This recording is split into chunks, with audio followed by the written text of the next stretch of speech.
Good afternoon, everyone. I'd like to welcome you to part 2 to Advances in Networking, a continuation of the session from the past hour. My name is Jeff Tu, and I'll be taking you through the first topic. In this session, we'll discuss new URL session developer API and enhancements, networking best practices, and other important technology areas in networking. Our first topic is new URL session API. But before that, I'd like to review the underlying API we'll be talking about, which is URL session. URL session is an easy-to-use API for networking, introduced in iOS 7 and OS X Mavericks. URL session supports networking protocols like HTTP2, HTTP11, FTP, and custom streams, with an overall emphasis on URL loading. If you provide it an HTTPS URL, it also automatically performs the encryption and decryption of data between you and the web server. Last year, we deprecated NSURL Connection API, so we encourage any new app development to occur with URL session. For more information on URL session, I encourage you to review past WWC sessions and other online documentation. Recall that there are different kinds of URL session objects that you can create. The basic object you can create is a default configuration URL session object. Default sessions have a behavior where a task either fetches a URL immediately or, if the device can't connect to the web server, fails immediately. URL loads can fail because the device isn't connected to the internet or if the server you're trying to reach happens to be down. Those are just a couple of examples. Background URL session objects, on the other hand, don't have this immediate fetch or fail behavior, but are scheduled out of process and continually monitor for network connectivity to the server. There are more examples of a URL session task failing because of bad connectivity. You might have no internet connection. You might be in a theater with your device in airplane mode, or it should be in airplane mode. Perhaps you have a session object where you've disallowed cell usage, but the user only has cell connectivity. Or the server might only be accessible behind a VPN, and the admin recently changed VPN access. How do you, as an app developer, deal with a network load that fails? In the past, we've advised you to use the SC Network Reachability API to monitor when you might have connectivity again to the server. Other approaches are polling every set period of time, or depending on the user to tap or drag to refresh the UI. The problem is that these approaches add complexity to your apps and aren't always effective. SC Network Reachability will only tell you that you might be able to reach the server, not that you will. You, our developers, have been asking for an easier solution. Wouldn't it be easier to say then, please fetch me this resource when the network is available? We're happy to tell you about a new feature that lets you do this.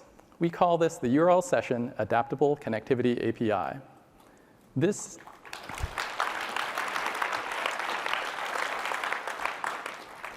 API is available now on all platforms.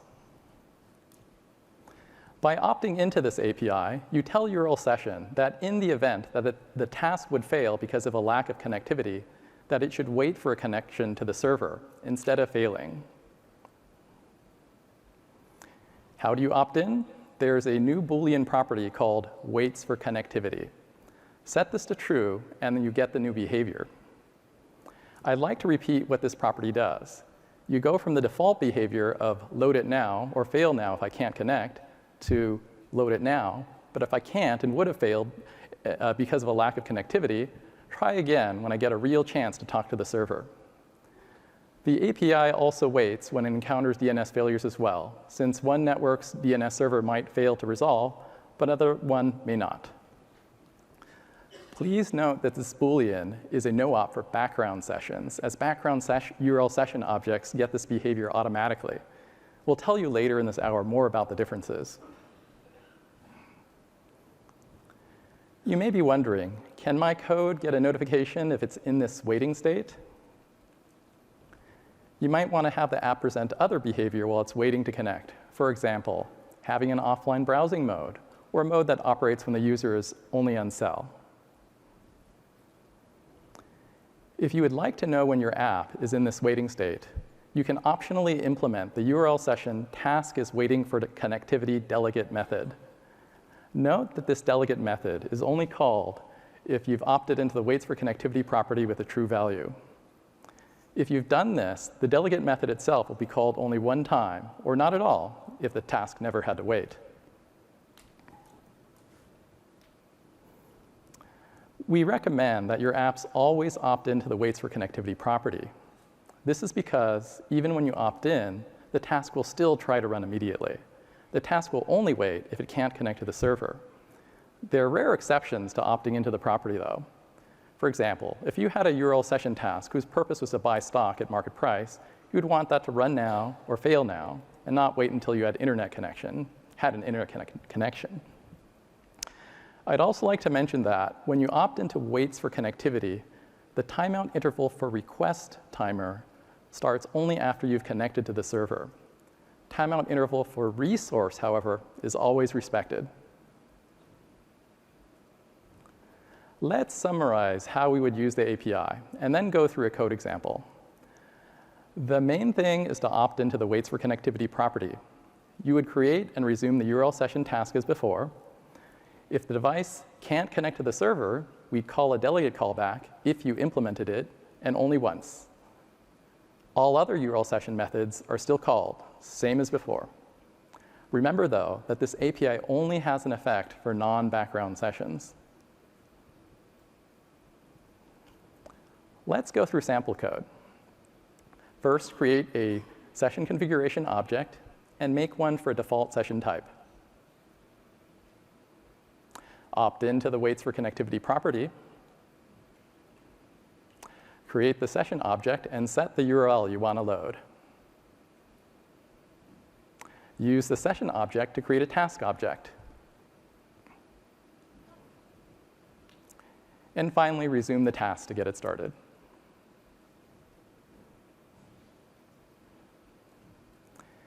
Even with adaptable connectivity, your request may still fail for other reasons.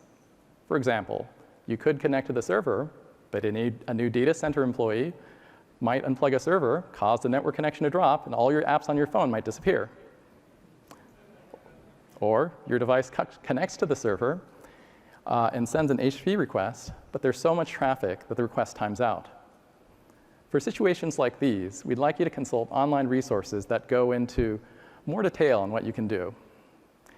Retrying network loads in a tight loop, though, is almost always a bad idea. You asked for a better way to load network resources, better than polling for network connectivity to the server, and better than Reachability API that won't guarantee a connection to the server.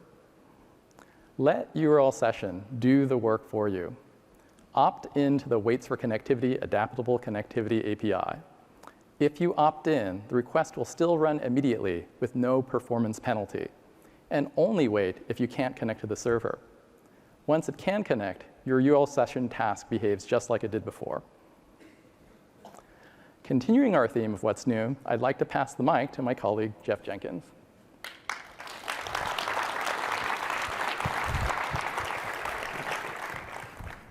Thanks, Jeff. Well, good afternoon. Hope you guys are having a great WWDC, and I'm excited to be here and thrilled to talk to you a little bit more about some enhancements we've made to the URL session task API. Now, first, I want to spend a little bit of time talking about background URL session. We haven't talked a whole lot about it, so let me give you a little bit of a background on that. The background session URL session API allows your application to perform networking even if your process, your application isn't running. We monitor the system conditions, CPU, battery, all sorts of things to really find the right time to do your networking tasks. Now, of course, if you implement various delegate methods, we're going to wake up your app and call those delegate callbacks so that you can handle that information. And of course, we're going to make sure your app is running when your task completes so that you can then process that data. Now, one of the great use cases for background URL session is taking advantage of another feature on the system, which is background app refresh.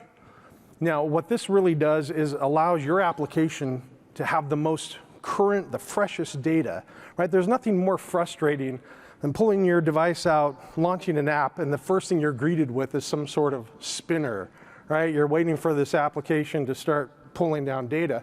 You want that data right away. You want to be able to get that data to your user so your user is excited and happy to use your app. Background app refresh is a way to do this. It's a way to tell the system that, hey, in the future, I want to be able to be launched so that I can refresh my data so I have the most important information, maybe stock information or weather forecast, other important things that your app does. Now, this applies to applications as well as watch OS complications. And if you want to learn a little bit more in depth about background app refresh, you can go back to 2013 WWDC as well as last year's 2016 WWDC and look at these sessions for more details. So let's look at background app refresh in action. What is it really doing?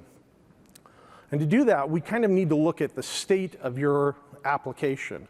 We're interested in 3 states here: a running state, suspended state, or a background state. Now, with your app running, you're going to opt into background app refresh. You're going to say, in the future, run my app, making sure my app runs so that I can get the latest information. And then your process could be suspended. And in the future, your process is now running. Your app is now going to be able to ask for new data.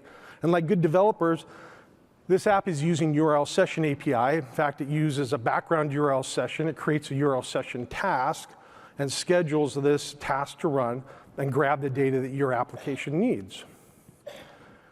Now, your process could go away at this point, but then at some point, URL session is going to run your task and it's going to run to completion, hopefully, if everything goes well, and you're going to get the data. So we're going to background launch your application and allow you to process that completed task and process that data that we've fetched for you. And then at some point, the user is going to launch your app, it's going to come foreground, and boom, they've got the freshest data there. So this is great. But we looked at this flow and said, maybe there's something we can do to help our developers improve their applications on our platforms. And we think we can do something for you. The first problem that we want to solve is we noticed there's an extra background launch that had to happen just for you to create the URL session task. And as we all know, anytime your process is launched, what does that do? It impacts battery life, requires CPU burn. And so that's not necessarily great for the device if we're doing extraneous work, and we really don't need to be doing that. The other problem we'd like to solve are stale network requests, right? You're asking URL session to do work, and at some point in the future, that work is going to complete. Well, what happens between when you asked for the work to be done and when it actually got done? Maybe there was some change in context, and that original request doesn't make sense anymore. So we need to give you an opportunity to really, if there's a context change, let us know about that and get rid of these stale network requests. Because there's nothing worse than getting data and going, I can't do anything with it, and throw it away. And the last problem we think we could help you with is helping us know how to best schedule your URL session tasks. When is the most optimal, best time in the system to be able to run your tasks so that we can get your data in the most efficient way for you to display that so that your users are excited and delighted by that data. Let's look at what we did. We're introducing the URL session task scheduling API. Now, this is available across all of our platforms. It's available in the beta builds that you have received here at WWDC. And we encourage you to take a deep look at this. Now, what we've done first is we provided a new property. This is a property on the URL session task object. It is called earliest begin date. And what you're going to do here is provide a date to us in the future of when you want your task to be eligible for running. Now, I use that word eligible because it's important. It doesn't mean that this is the point in time when your task will run, it will do networking. It's just telling the system, I would like my task to be eligible so that it can run, and we're still bound by system policies as to when we can actually make the networking happen for this task. It's only applicable to background URL sessions and tasks built off of background URL session. Let's take a look at how this property, in conjunction with other existing properties, really allows you to do some fine-grained scheduling. So you'll create a URL session task, and of course you'll call resume on it so that we know that this task can now be put into the queue so that work can happen. And at this point, the task will be in a waiting state. We're waiting for the earliest begin date to happen. And as soon as that is hit, that task becomes eligible for running. Now you can use the existing timeout interval for resource to really control how long your app is willing to wait for that resource to get loaded. Right? You might set some amount of time to say, after this point in time, it's just this resource isn't interesting to me anymore. And that interval of time covers from resume to when that timeout happens based on the value you place in timeout interval for resource. Now I want to go back to the original background app refresh workflow that we looked at earlier. Right? We noticed there was a couple of background launches that occurred, but with this new API, we're able to get rid of one of those. So the way that your app will work is while you're running, you're going to create a URL session task. You opt into our new scheduling API by setting an earliest begin date. Then your process can go to sleep. We're going to complete the work for you.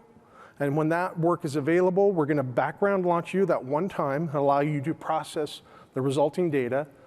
And then when the user brings your app to the foreground, boom, it's got the freshest, most current data.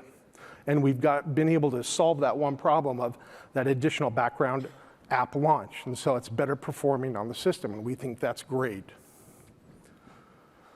So that's problem number one solved. Let's look at problem number two, the stale network fetches.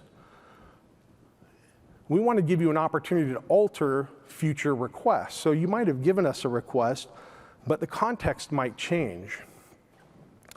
We've introduced a new delegate callback on a URL session task delegate titled will begin delayed request.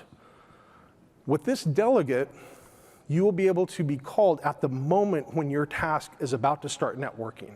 So you've told this that the task is eligible, and the system now has decided, yes, this is the right time to do the networking.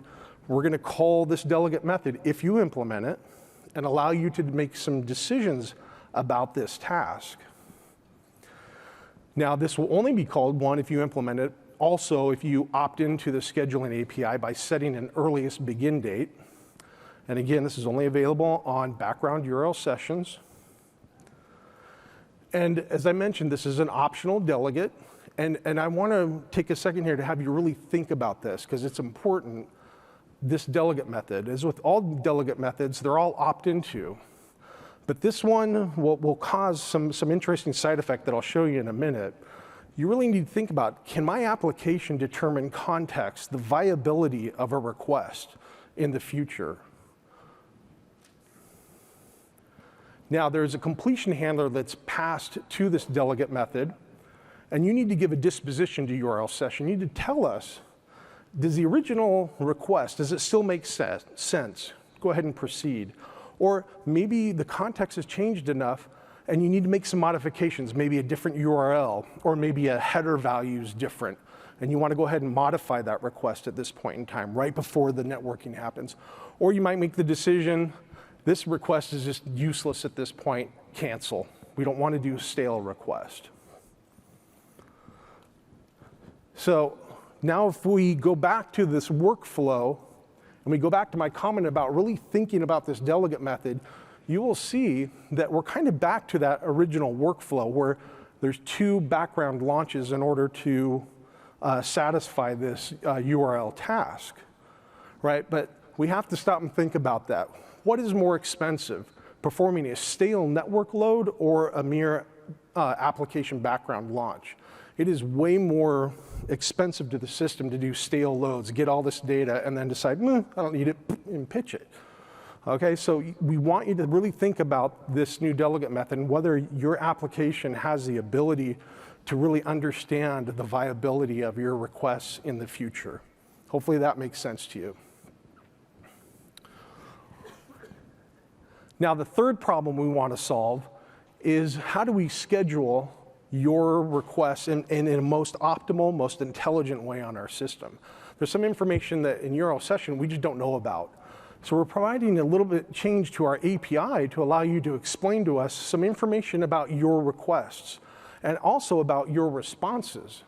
We're giving you two properties. The first one is count of bytes client expects to send, and the second one is count of bytes client expects to receive. We think you know more about your requests. Well, maybe you have a stream body that you want to attach to a request. We don't know about that. You probably know the size of that. We don't know about your servers and the size of data your server is shipping back. We believe you have some insight to that. And that will give us hints as to how we can, in a most optimal, intelligent way, schedule your tasks. If you don't know, well, then you can always specify NSURL session transfer size unknown. So that solves the third problem. Let's take a look at how this new API works in code. It's very easy to use. First thing we're going to do is create a URL session background configuration. We're then going to create a session based on that configuration. Once we have that, we're going to now generate a URL request, specify the URL we want to go to, maybe set a header value, something that makes sense for your task. Again, this is just an example. And now we're going to create a task that encapsulates that request on that session. And we're going to opt into the new scheduling API by setting the earliest begin date property. And give us a date. In this example, we say 2 hours from now. I want this task to be eligible to be run. And I'm also going to give some hints to URL session and say, this is a small request. There's no body. I've just set one header, maybe 80 bytes. And then my server probably is going to send about a 2K response to this. And with all URL session tasks, make sure you call resume. Now, how does the new delegate work? Well, we decided I know context. I can make some intelligent decisions about my networking tasks in the future. So I've implemented will begin delayed request. So in our example here, what I've decided to do is to modify the request. I'm going to take the original request, create a new updated request. I'm going to maybe change a value in the header that makes more sense now that this task is actually going to do some networking. Time has passed. I have new information. I put that information on that task. And then I'm going to call the completion handler and use a disposition of use new request and pass it that new request. If you take a look at our header file, you can see other dispositions available to you in this completion handler call. So let me recap the scheduling API that we're introducing here. Background URL session is an awesome API for doing networking that allows your application to not even be running and have this networking happen for you. Our new scheduling API will allow you to delay your requests so that they can attain and pull down the freshest information for your application. And it's really, we give you an opportunity to alter those things based on the context and the time at when the networking is actually going to happen. The other part of this API change is to allow you to give hints to us so that we can be super intelligent and make these tasks run at the most optimal time on these devices. Now I'd like to turn the time over to Stuart Cheshire, an Apple Distinguished Engineer, and thank you for your time. Enjoy. Thank you, Jeff. Now we're going to talk about enhancements in URL session. We have 4 things to cover. Let's move through them. Often you want to show a progress bar to indicate to the users how progress is being made. And right now, this is a little bit cumbersome. There are 4 variables that you need to monitor with key value observing. And sometimes the count of bytes expected to receive or send is not always available. The good news now in iOS 11 is URL session task has adopted the progress reporting protocol.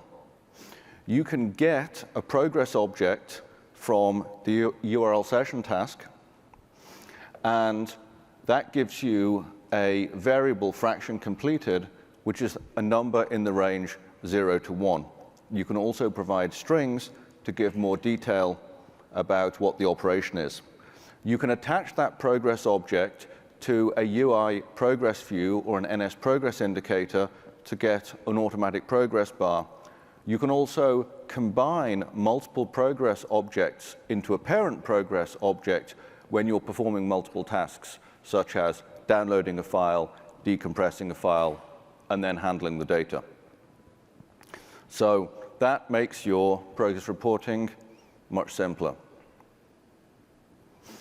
The binding between a URL session task and the progress object is bidirectional.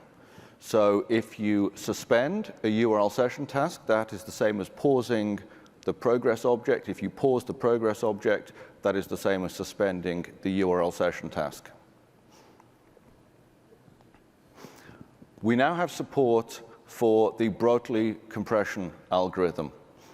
In tests, this compresses about 15% better than gzip, which results in faster network access. Like other new compression schemes, this is only used over encrypted connections to avoid confusing middle boxes that might not recognize this compression. Because Safari uses URL session, that also means Safari gets the benefit of this new Brotli compression algorithm. And many major websites have already announced support for Brotli in their web service. Our next topic is the public suffix list. The public suffix list is sometimes called the effective top-level domain list. And this is important for determining where administrative boundaries occur in the namespace of the internet. One thing we don't want to allow is for a website to set a cookie on the .com domain, which is then accessible to any other .com company. So you might be tempted to make a rule that you can't set cookies on top-level domains, only on second level and lower. But domains are named differently in different parts of the world. In America, Apple.com and FileMaker.com are different companies. But in Australia, many companies are under com.au, and that doesn't make them all the same company. So the public suffix list is a file of rules and patterns that tell software how to judge where administrative boundaries occur. This is used for partitioning cookies, and it's used by the URL session APIs, and if you use the HTTP cookie storage APIs directly, it's supported there too. We used to update this in software updates, but now with the more rapid progress in creating top-level domains, we have changed to doing this over the air. We could push a new list every 2 weeks if we wanted to. URL session stream task is the API you would use if you just want a byte stream. If you're not doing HTTP-style gets, but say you want to write a mail client, URL session stream task gives you a simple byte stream. It supports upgrading to TLS with the Start TLS option. If you have existing code that is written using the old NS input stream and NS output stream APIs, you can extract those objects from a URL session stream task to use your old code. But for any new code you're writing, we strongly recommend that you use the new native URL session stream task APIs. We announced this a couple of years ago at WWDC 2015. What we have new for you now is automatic navigation of authenticating proxies. If the proxy requires credentials, then we will automatically extract those from the keychain or prompt the user on your behalf. So we've covered the enhancements for URL session. Let's move on.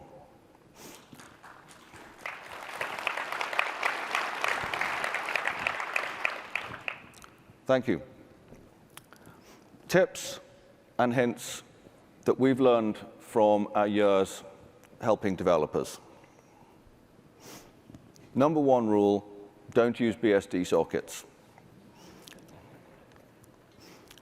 And by the same token, we encourage you not to embed libraries that are based on BSD sockets, because we do lots of work, as you've been hearing today, to provide benefits for your applications.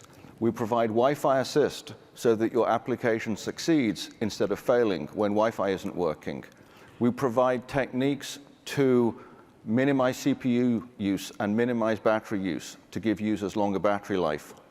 We have the ability to do tasks in the background when your application isn't even running, and the third-party libraries just can't do anything when they're not in memory running. And final bit of advice, always try to use connect by name APIs, as opposed to APIs where you resolve a name to an IP address and then connect to the address. We talked earlier about the requirement for IPv6 support, and the reason that almost all of your apps worked perfectly is because when you use connect by name APIs, you don't get involved with the IP addresses. And if you're not involved with the IP addresses, you don't need to care whether it's v4 or v6, it just works. Another question we often get is about the timeout values. So I want to recap that. The timeout interval for resource is the time limit for fetching the entire resource. By default, this is 7 days. If the entire resource has not been fetched by that time, it will fail. Timeout interval for request is a timer that only starts once the transfer starts. Once it starts, if your transfer stalls and ceases making progress for that timeout value, that's when that timer will fire. We have seen developers that take their old NSURL connection code and convert it to the new URL session code by mechanically making a URL session for every old NSURL connection they used to have. This is very inefficient and wasteful. For almost all of your apps, what you want to have is just one URL session, which can then have as many tasks as you want. The only time you would want more than one URL session is when you have groups of different operations that have radically different requirements. And in that case, you might create 2 different configuration objects and create 2 different URL sessions using those 2 configuration objects. One example is private browsing in Safari, where each private browsing window is its own separate URL session so that it doesn't share cookies and other state with the other sessions. Most apps can just have one statically allocated URL session, and that's fine. But if you do allocate URL sessions dynamically, remember to clean up afterwards. Either finish tasks and invalidate, or invalidate and cancel. But if you don't clean up, you'll leak memory. We get developers asking us about convenience methods and delegate callbacks. Delegate callbacks give you detailed step-by-step progress information on the state of your task. The convenience methods, like the name suggests, are a quick and easy way of using the API. With convenience methods, you don't get all the intermediate delegate callbacks, you just get the final result reported to the completion handler. Don't mix and match both on the same URL session. Pick one style and be consistent. If you're using the completion handler, you will not get the delegate callbacks with 2 exceptions. If networking is not currently available and the task is waiting for connectivity, you'll be notified of that in case you want to show some indication in your UI. The other delegate method you may get notified is the did receive authentication challenge. So here's a summary of the options available to you. Doing URL session tasks in your process with waits for connectivity, as we recommend. The task will start immediately if it can, or if it can't, it will start at the first possible opportunity. You also have the option of doing tasks in the background, and you can do background discretionary tasks which will wait until the best time in terms of battery, power, and Wi-Fi networking. Now I have a couple of ongoing developments to talk about. I'm sure many people in this room have heard about TLS 1.3. TLS, Transport Layer Security, is the protocol that encrypts your data on the network to prevent eavesdroppers from seeing it, and perhaps as importantly, to make sure that you have connected to the server you intended to connect to. TLS 1.2 is very old at this stage. It has a number of problems that have been discovered, and TLS 1.3 is almost finished. That standard is not quite finalized. Apple is participating in that IETF working group, and we expect that to be finished by the end of this year. In the meantime, we do have a draft implementation if you want to experiment with it right now. And if you check out the security session from this Apple Developer Conference, you can learn how to experiment with that. Another thing you may have heard of is QUIC. QUIC is a new transport protocol designed to experiment with new ideas that are hard to do with TCP. QUIC started out as an experiment by some Google engineers, and it was a very successful experiment. They learned a lot. Some ideas were good. Some turned out not to work as well as they hoped. Those engineers have taken those lessons they learned to the IETF. We have formed a new working group to develop the IETF standard QUIC protocol. Apple is also participating in that working group. That is not nearly as far along as TLS is, but that is also making good progress. Before we finish, one other thing we should talk about. Bonjour. 15 years ago, at this very convention center in San Jose, Steve Jobs announced Bonjour to the world, and I got the opportunity to tell you all how it worked. A lot has happened since then. Since we launched it in 2004, we brought out Bonjour for Windows, for Linux. We had Java APIs. The next year, macOS 10.4 introduced wide area Bonjour to complement the local multicast-based Bonjour that was in the original macOS 10.2 launch. The same year, the Linux community came out with a completely independent GPL-licensed implementation of Bonjour called Avahi. A couple of years after that, Apple shipped Back to My Mac, which was built on the wide area Bonjour capabilities introduced in 10.4. And in 2009, we brought out the Bonjour Sleep Proxy, which let you get back to your Mac at home even when it was asleep to save power. In the years since then, Android adopted Bonjour with their own native APIs in 2012. That was in API level 16, for those of you paying attention. And a couple of years ago, Windows 10 added their own native Bonjour support. Now, I know a lot of people in this room are well aware of this history. We know about the major OS vendors adopting Bonjour. But something else happened that surprised even me. Bonjour started showing up in a lot of other places. And I want to illustrate this with just a little personal anecdote. I recently bought a new house. And as part of the process of buying a new house, you often end up buying a bunch of new stuff. And I started adding things to my home and connecting things to the network. And I started finding a bunch of stuff showing up in Bonjour. Now, I bought a new printer. It had Bonjour. I bought some Axis network security cameras. They had Bonjour. That didn't surprise me, because we know printers and network cameras were among the first devices to adopt Bonjour. But then I got a surround sound amplifier, and it had Wi-Fi, and it had an embedded web server with Bonjour. Now, you can set up the amplifier with the TV and the remote control, but naming the inputs with up, down, left, right on the remote control, one character at a time, is really tedious. Being able to do this on my laptop or on my 27-inch iMac with a keyboard and a mouse is such a nicer way to set up a new piece of equipment. I bought another amplifier from a different company. It also had Bonjour. I got solar panels on the roof of the house to save on the electricity bill. The inverter has Wi-Fi with an embedded web server advertised with Bonjour. So now with one click, I can see a graph of how much power I've produced in the day. My most recent purchase was an irrigation controller to control the sprinklers that water my lawn. It has Wi-Fi with an embedded web server advertised with Bonjour. Compared to trying to program your garden sprinklers with a 2-digit LCD display and the plus-minus buttons, this is such a glorious experience to see it all on my big iMac screen at the same time.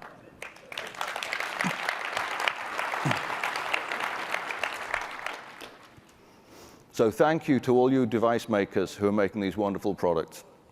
For the app developers in the room, how does this affect you? The IETF DNS Service Discovery Working Group continues to make progress. We have new enhancements to do service discovery on enterprise networks where multicast is not efficient, and on new mesh network technologies like Thread that don't support multicast well.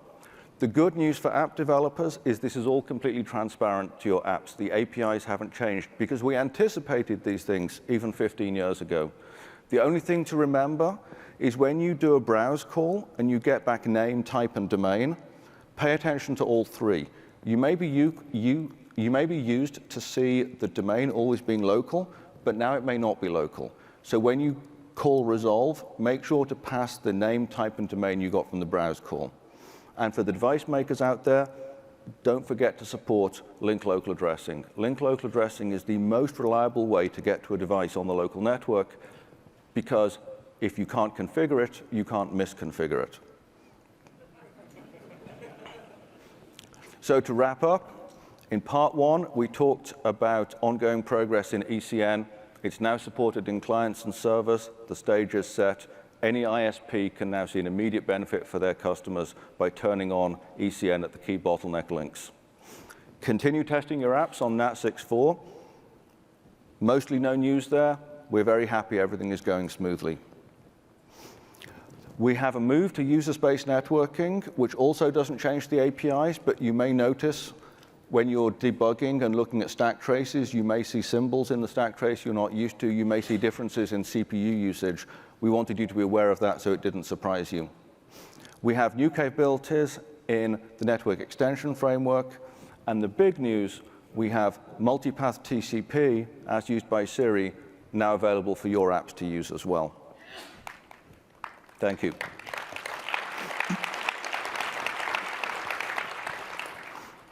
In part two, we covered some enhancements in URL session, especially the waits for connectivity, which is really networking APIs done the way they always should have done. When you ask us to do something, we should just do it, not bother you with silly error messages that it can't be done right now. You ask us, we will do it when we can. I gave some tips about best practices and news about ongoing developments.